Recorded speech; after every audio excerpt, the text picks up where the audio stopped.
Ya, pemirsa, malam ini kami ajak Anda untuk mendiskusikan tentang satu topik yang sedang hangat dibicarakan masyarakat, yaitu tentang kehadiran ormas yang dinilai oleh beberapa pihak sangat mengganggu ketentraman dan ketertiban di masyarakat kita.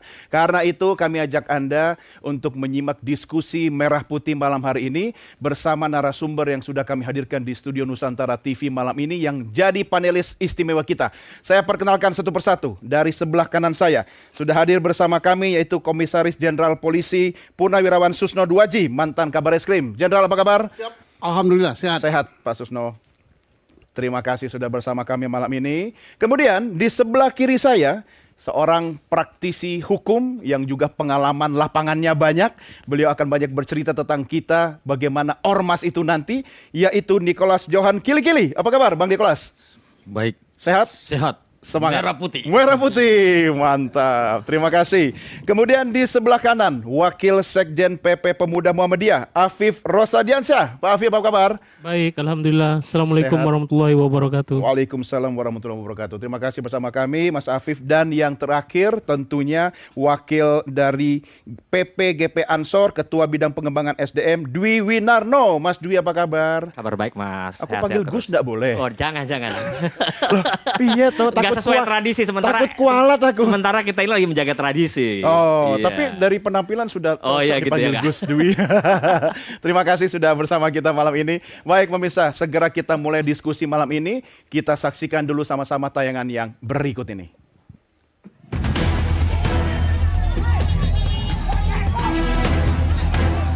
Organisasi kemasyarakatan atau ormas awalnya diharapkan menjadi wadah aspirasi masyarakat. Namun tak jarang justru ada oknum ormas yang menyalahgunakan kekuasaan dan merugikan publik. Berikut 6 kasus kontroversial yang melibatkan ormas di Indonesia. Kasus pertama yang baru-baru ini terjadi di Purbalingga, Jawa Tengah. 3 anggota ormas tertangkap kamera memeras sebuah toko minuman keras. Video mereka viral di media sosial dan berujung penangkapan. Para pelaku kini terancam hukuman maksimal 9 tahun penjara. Sementara itu, toko minuman keras tersebut juga ditindak karena beroperasi tanpa izin. Tidak hanya di Purbalingga, kasus pemerasan juga terjadi di Permata Pamulang, Tangerang Selatan. 2 anggota ormas memeras seorang guru marching band dan anak TK sambil mengancam dengan senjata tajam. Kini keduanya didakwa atas tindakan pengancaman dan pengerusakan.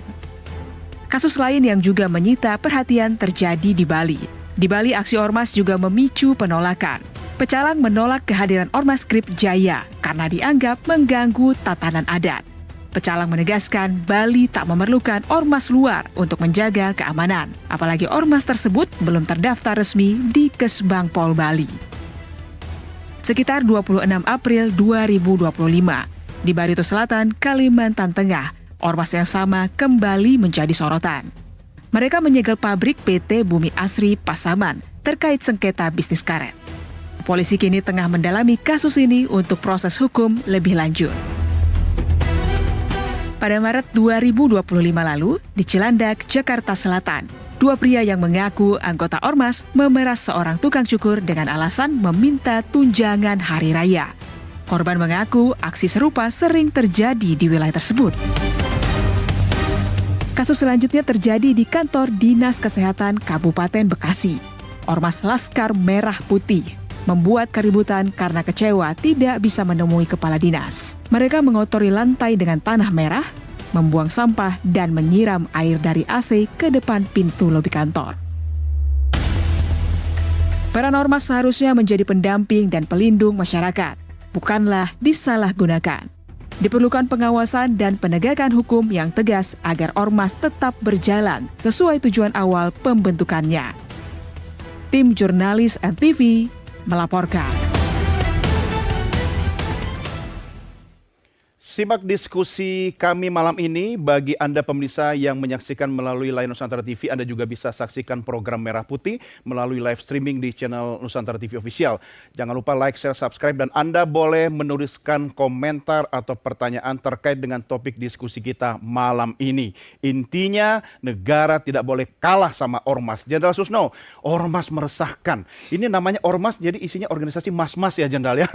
Apa yang terjadi nih sampai Ormas bisa meresahkan ini? Baik, selamat malam para penonton sekalian.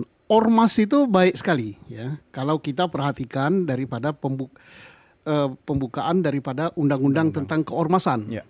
yaitu Undang-Undang Nomor 8 Tahun 85 ya, Pak John ya, bahwa dibentuk itu untuk menyalurkan aspirasi dan untuk menjadi anggota ormas itu adalah hak daripada setiap orang, dan menjadi anggota ormas adalah sukarela.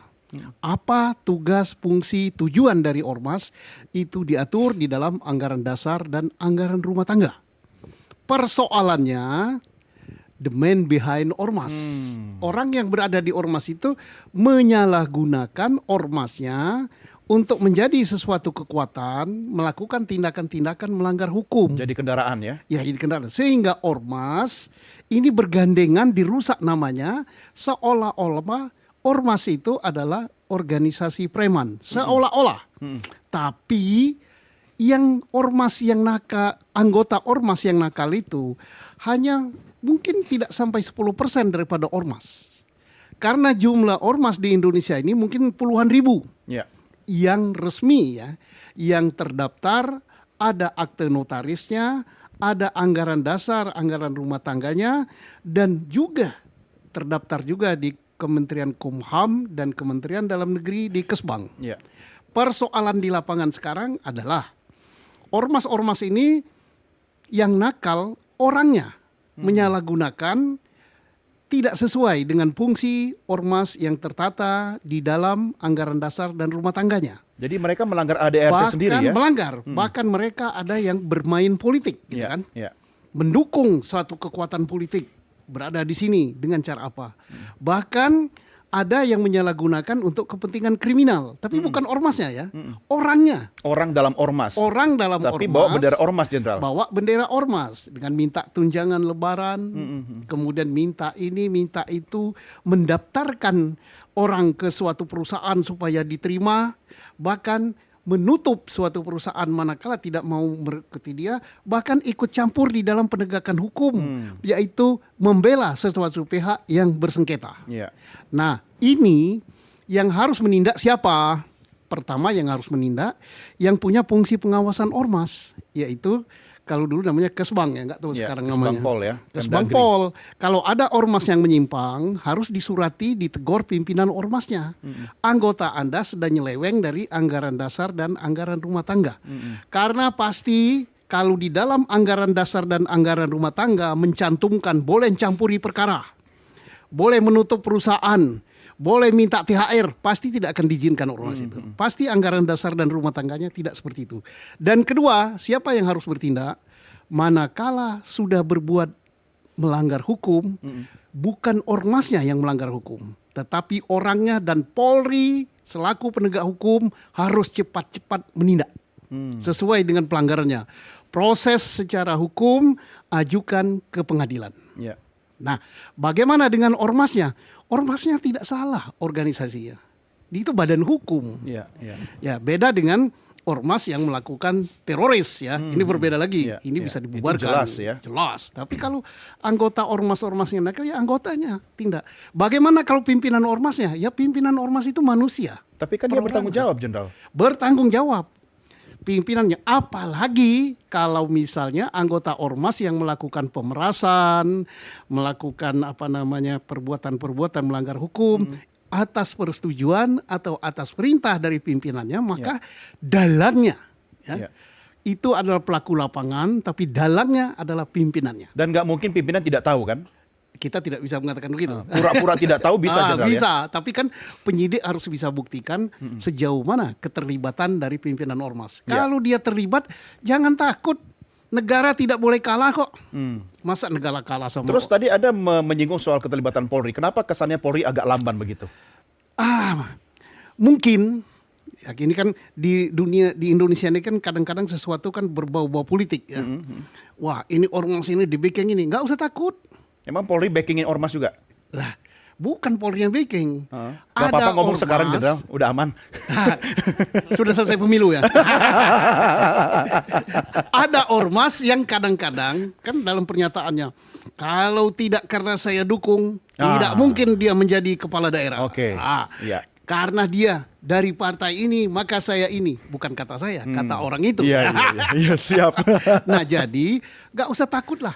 Iya. Polisi jangan takut sama urusan-urusan yang orang mencantorkan ke politik, tetapi kacamatanya adalah hukum. Manakala melanggar hukum, lakukanlah tindakan. Ya, ini yang menarik, Bang Nicholas Johan. Ini kenapa ormas begitu berani? Ormas yang nggak benar ya, kata Jenderal kan tadi banyak yang bagus dan benar gitu kan. Ormas yang nakal-nakal ini kok berani banget sih melawan hukum, melakukan pelanggaran? Kayaknya dia di atas aparat tuh. Apa yang bisa Anda sampaikan? Pertama ya, saya sepakat dengan Pak Jenderal Susno. Ormas ini sebetulnya aset sebetulnya. Kalau dibina dengan baik, dia akan menjadi aset. Tapi kalau nggak bisa dibina? nggak bisa dibina. Binasakan. Ini yang masalahnya tadi itu pribadi-pribadi ya. Oke, Kalau oknum lah ormasnya ya. sendiri, saya rasa baik. Karena sesuai dengan Undang-Undang Ormas itu kan, tupoksinya kan jelas, Undang-Undang nomor 16 tahun 2017, tupoksinya itu baik, mendukung pemerintah, membantu masyarakat, ikut menjaga keamanan dan sebagainya. Nah itu dia, ikut menjaga keamanan dan sebagainya. Iya. Itu bisa disalahartikan juga. Iya, jadi gini, pribadi-pribadi yang tadi beliau sudah singgung, terkadang mau titip orang di salah satu perusahaan, terus kemudian nggak diterima, marah. Iya. Nah ini yang nggak bagus, ini yang harus dididik, harus dibina. Nah siapa yang bina? Kalau di pusat ya mulai dari Menteri Dalam Negeri, di daerah-daerah ya kepala-kepala daerah yang harus membina mereka. Ini kan masalah perut. Oke, Ini kalau sudah masalah perut sensitif ya. Sensitif. Jadi sering orang bilang begini, saya pernah bertemu dengan orang-orang yang di lapangan, karena saya dulu orang lapangan juga. Saya jujur aja, saya ini produk aslinya Bang Hercules di Tanah Abang. jadi dari Bang Hercules masih dapat jatah 500 perak Tanah Abang, saya udah nongkrong di sana.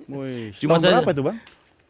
Sekitar tahun 90-an. 90-an, oke. Iya. Itu masa-masa jayanya ya di lapangan ya. Tapi saya cepat banting setir. Kenapa kok tiba-tiba insaf kenapa? Nah, Supaya masalah perutnya selesai. pertanyaan ini kenapa tiba-tiba insaf? Ah. Makanya jangan dibilang bahwa ormas itu selalu dengan preman. Seperti Bang Hercules dibilang preman. Enggak selamanya dia preman. Saya sendiri mantan preman juga. Ini belain Bang Hercules. Enggak juga. Tapi yang saya tahu persis beliau. Dan beliau ini kan sudah mualaf, terus sudah berangkatkan orang umroh. Kalau preman mau berangkatkan orang umroh, 3 kali berturut-turut, sekali berangkatkan 40 orang, 100 orang. Sebentar, yang jelas berarti menurut Anda Bang Hercules bukan preman? Ya, mantan preman. Mantan Cocoknya. preman. Kalau Anda? Kalau saya mantan preman juga. Ini curhat sesama mantan gitu kan? Saya mantan preman. Tapi kenapa Anda kemudian banting setir, kemudian insaf sadar begitu? Bukankah jadi preman itu enak gitu? Nggak ngapa-ngapain dapat setoran gitu Bang? Nggak enak juga ya. Enggak ya. jadi ada di dalam ada dibilang di dalam kalau saya kan Kristen. Jadi di dalam Injil bilang begini. Iya. Kamu harus kerja baru makan. Kalau nggak kerja nggak boleh makan. Oh, jadi itu pekerjaan. Nah, itu biar bisa makan. Betul. Nah makanya apa namanya?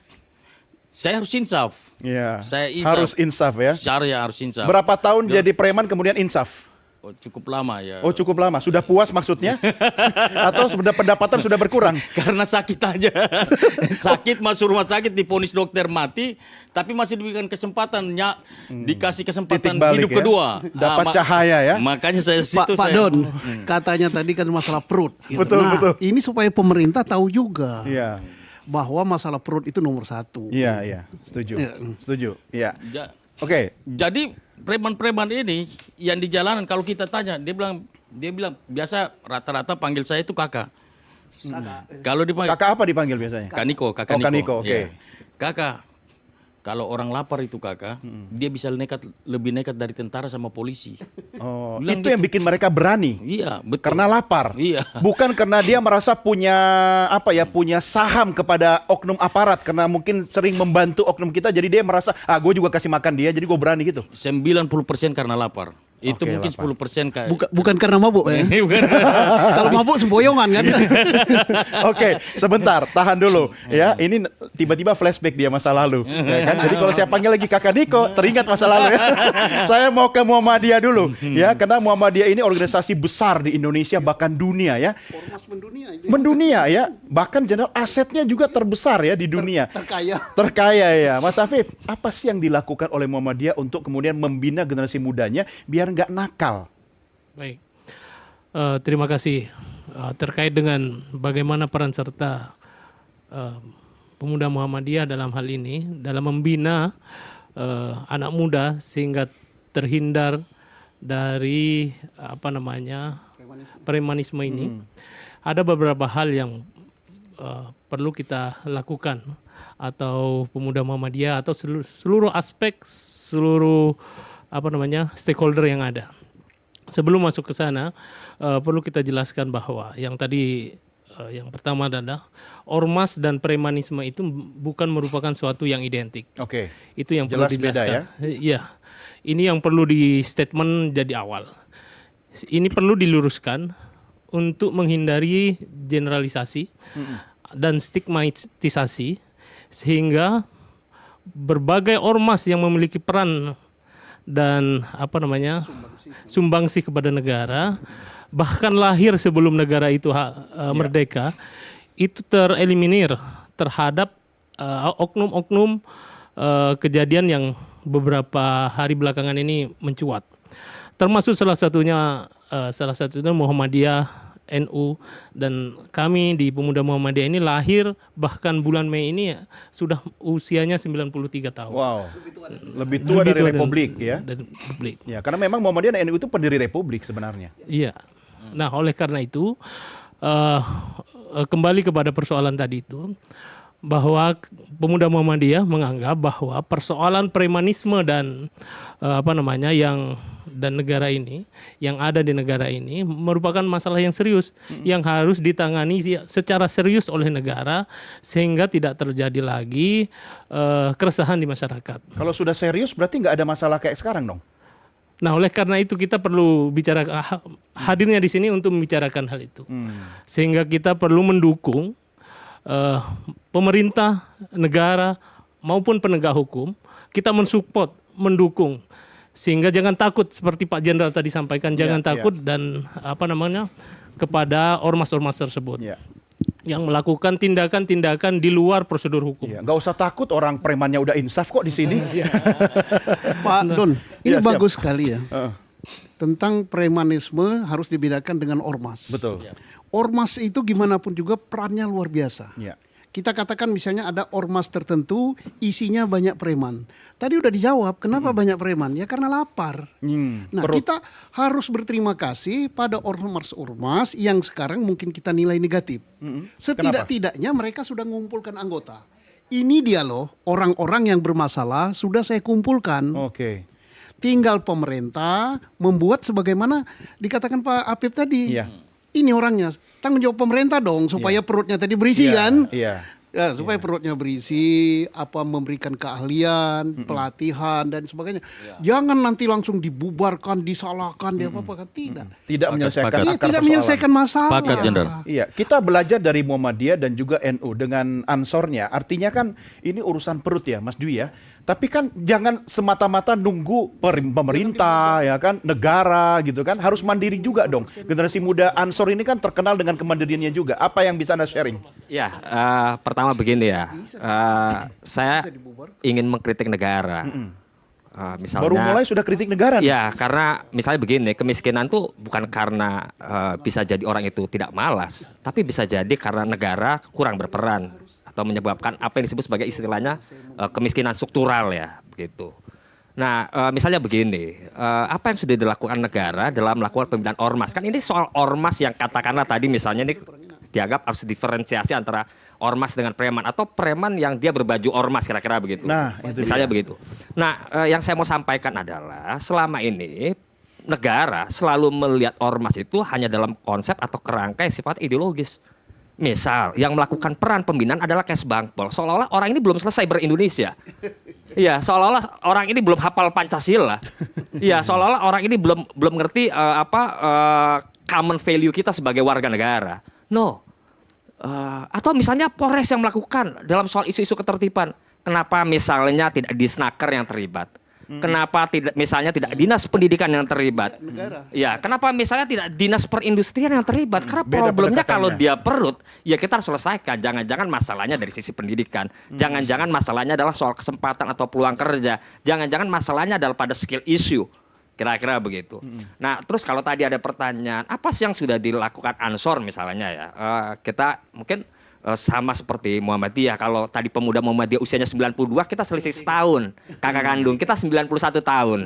Iya, Maksudnya lebih Harlah di senior bulan gitu April loh. tahun lalu. Bulan April kemarin tanggal 24. Nah, di tanggal 24 April kemarin kita ingin mendiferensiasi.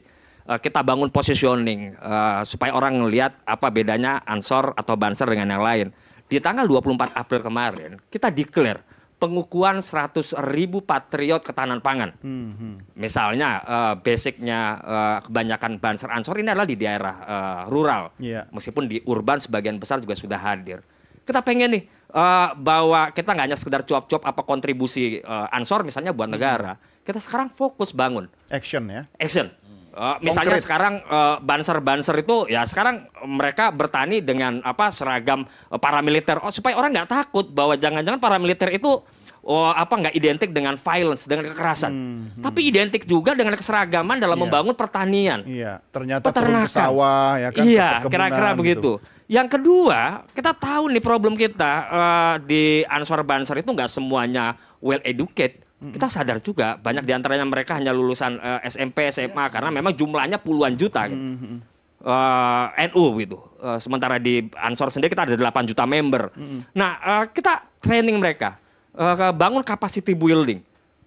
Oh ya, supaya kalau kamu berorganisasi, kamu mendapatkan feedback dari organisasi. Kalau selama ini kamu berkhidmat, apa kontribusi organisasi buat diri kamu? Kita tingkatkan kapasitas kompetensi atau keilmuan yang ingin dia jalani. Kemudian paling tidak dia akan punya harapan dia bisa survive.